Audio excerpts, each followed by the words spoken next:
राधे राधे। दोस्तों, आज की कहानी का नाम है ज्ञान की महिमा।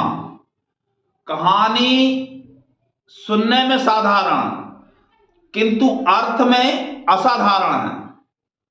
कहानी सुनने के बाद जब आप उसका मनन करेंगे तो उसका अर्थ आपके हृदय में प्रकट होने लगेगा।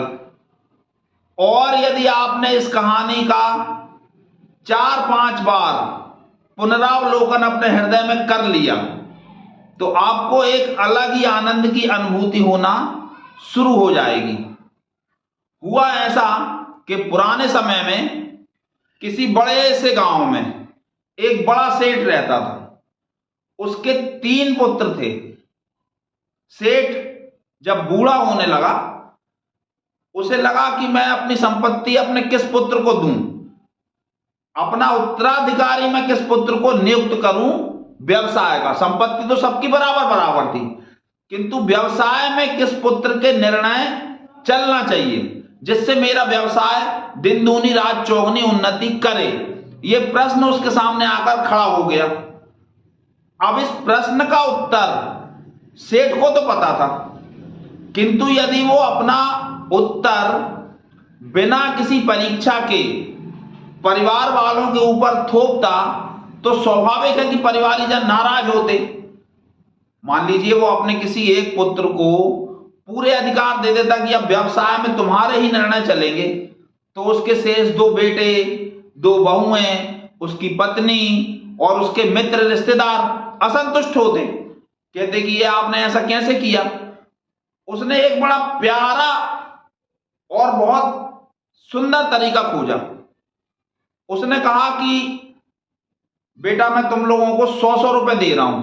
उसने अपने तीनों पुत्रों को 100-100 रुपए दिए और उनसे कहा कि ये जो 3 कमरे बंद हैं और खाली हैं, इनमें तुम 100 रुपए से, इन 100 रुपए से इनको तुम पूरी तरह से भरो, पूरी तरह से भरना है।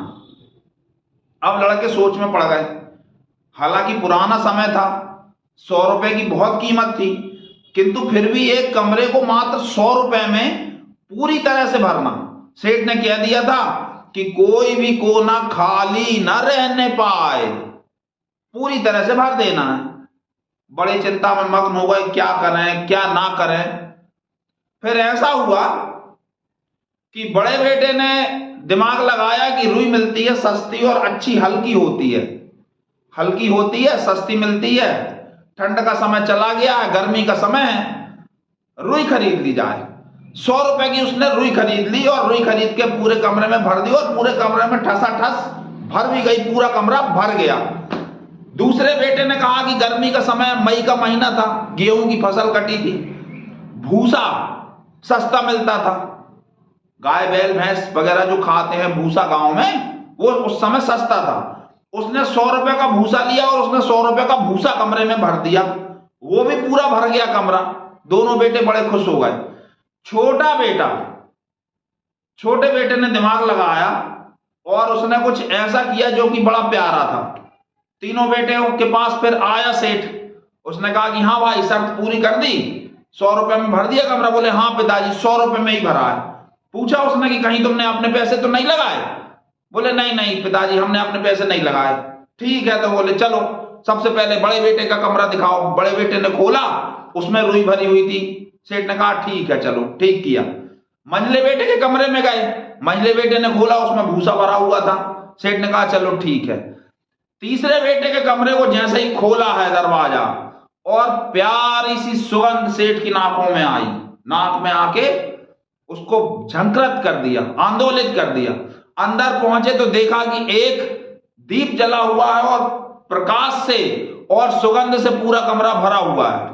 और 15 रुपए छोटे बेटे ने अपने पिताजी को वापस कर दिए, क्योंकि 85 रुपए में ही अगरबत्ती और दीपक के प्रकाश से कमरा पूरी तरह से भर गया था। सेठ ने कहा तीनों बेटों के सामने कि अब मेरे कारोबार का संपूर्ण निर्णय छोटे बेटा ही लेगा।